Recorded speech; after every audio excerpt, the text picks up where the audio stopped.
Salut, on change de décor. Alors là j'ai pas eu le choix du tout, ça fait 2 semaines au moins, voire 3 que j'ai des travaux en bas de ma fenêtre de chambre. Donc c'était juste pas possible de tourner une vidéo et là il faut vraiment que j'en tourne une, donc tant pis. Salle de bain, alors il y a bruit de la chaudière quand même mais je pense que c'est moins pire, donc j'espère que ça ira pour vous. Alors ça y est, j'ai atteint plus de 200 évaluations positives sur mon Vinted et vraiment ça marche toujours très bien.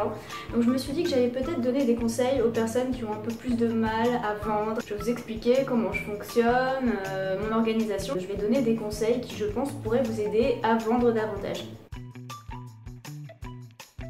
Donc déjà ce que je peux vous conseiller dans la base de base, c'est de vous connecter tous les jours. Qu'importe, pas obligé de mettre des fringues sur Vinted tous les jours, mais juste une connexion. Une connexion, question de dire vous êtes connecté aujourd'hui parce que les personnes, si elles sont intéressées par vos produits, elles vont regarder quelle est la dernière fois que vous êtes connecté. Et là, avec la crise, etc., il y a beaucoup de gens qui ne se connectaient plus sur leur Vinted et qui du coup, on leur achète un truc et ils se sont pas connectés et du coup le truc n'est jamais envoyé. Donc les gens sont quand même assez attentifs à la dernière connexion, savoir si vous êtes actif.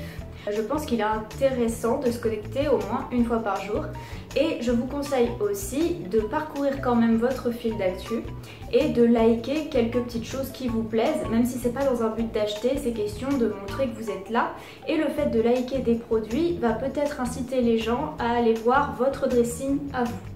Donc je vous conseille vivement de vous connecter tous les jours et de lâcher quelques petits likes sur des produits qui vous plaisent, même si vous n'avez pas l'intention de les acheter.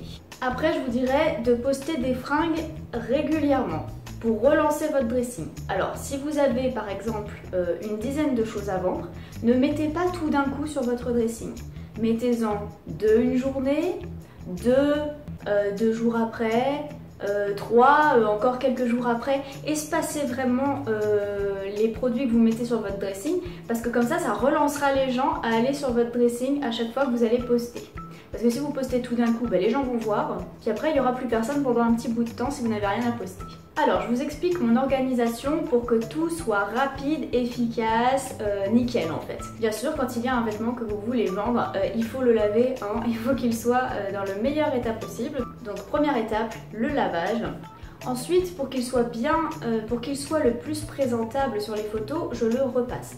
Alors, je suis pas une grande fan du repassage, j'ai pas envie de passer 3 heures, voilà. J'ai un fer vapeur, très pratique, c'est rapide, ça permet vraiment de reconditionner le vêtement, éviter les gros plis et tout ça. Voilà, de manière générale, ça donne un effet bien meilleur. Pour mes photos, j'utilise, donc j'ai un studio photo, donc j'ai cette chance, mais un mur blanc, un mur neutre suffit. En fait, l'idéal c'est qu'il n'y ait rien d'autre que le vêtement sur la photo pour que vraiment ça le fasse ressortir au maximum. Moi j'ai la chance aussi d'avoir un mannequin, c'est franchement avantageux pour mettre en valeur le vêtement parce que souvent les gens veulent voir le vêtement porté. Alors des fois c'est pas la peine de le faire porter par un mannequin, mais souvent ça met quand même le vêtement plus en valeur. Moi j'ai remarqué que dans les boutiques de fringues, quand je vais shopiner, c'est souvent ce qu'il y a sur les mannequins qui est présenté en vitrine qui attire mon œil et qui me donne envie d'acheter, plutôt que des vêtements qui sont simplement mis sur cintre. Donc je présente au maximum mes vêtements sur un mannequin, d'autant plus que s'ils sont neufs et qu'ils n'ont jamais été portés, ça permet de ne pas porter soi-même les vêtements, les garder dans leur état neuf. Cependant, si vous les avez déjà portés et que vous avez pris des photos avec, par exemple pour votre Instagram, de belles photos qui mettent en valeur le vêtement, n'hésitez pas à les ajouter dans les photos supplémentaires pour que les personnes puissent se faire une idée et éventuellement leur suggérer des looks possibles avec le fameux vêtement.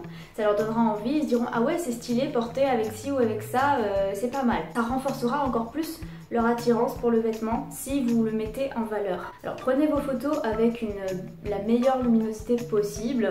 Je sais que j'évite de poster sur Vinted quand il fait moche dehors et que la luminosité est pourrie. J'essaie vraiment de choisir des jours bien ensoleillés pour mettre au maximum en valeur le vêtement et aussi que les couleurs soient les plus fiables possibles. Soyez vraiment super honnête dans vos descriptions parce que ça vous évitera des évaluations négatives en mode ah mais il y avait ce défaut là, on m'avait pas prévenu, alors que si les gens sont prévenus du défaut, ils ne pourront rien vous reprocher quand ils recevront leur colis et puis ils s'y attendent et il y a des gens ça les dérange absolument pas d'acheter même s'il y a un petit défaut, voilà.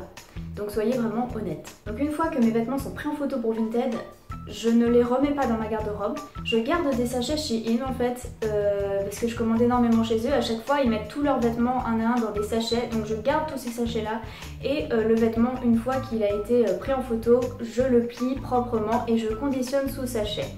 J'ai un endroit bien précis dans ma maison où je stocke tous les vêtements que j'ai mis sur Vinted parce qu'il y en a quand même pas mal et j'ai une garde-robe énormissime, donc j'ai vraiment besoin d'isoler tous les trucs que je souhaite vendre. Déjà parce qu'ils sont propres, ils ont été pris en photo dans leurs conditions actuelles, donc je les plie pour les conserver dans cet état-là, pour ne pas y retoucher, pour ne pas qu'ils se refroidissent dans la garde-robe et pour surtout les retrouver facilement. Donc je les conditionne et je les regroupe tous au même endroit, comme ça dès que j'ai un achat, c'est hyper rapide, je sais à peu près où est-ce qu'il est le produit. Les produits les plus récents mis en vente sont sur le dessus et les plus anciens en dessous, donc quand je vois en fonction de la vente que je fais, je vois à peu près où est-ce qu'il est, le produit et je le retrouve facilement et surtout il est prêt à être envoyé. Il est déjà conditionné, je récupère mon sachet, je le mets dans une enveloppe ou un carton, j'imprime le bordereau et c'est ok. Vraiment dans les sachets c'est super propre, ça fait vraiment un beau conditionnement, même si l'emballage prend un coup, avec un sachet plastique votre vêtement sera déjà bien protégé, donc si vous avez des sachets plastiques pour emballer vos vêtements, vos acheteurs seront contents de voir que vous prenez soin de vos affaires.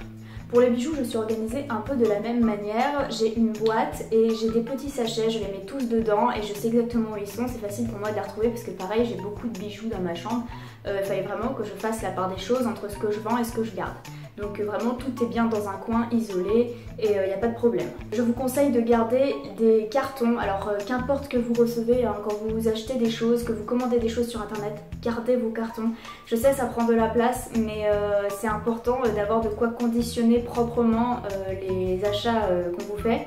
Et surtout avoir un emballage solide c'est important parce que si vous prenez n'importe quelle petite enveloppe, carton, enfin vous risquez d'avoir des problèmes si jamais ça ne tient pas le coup.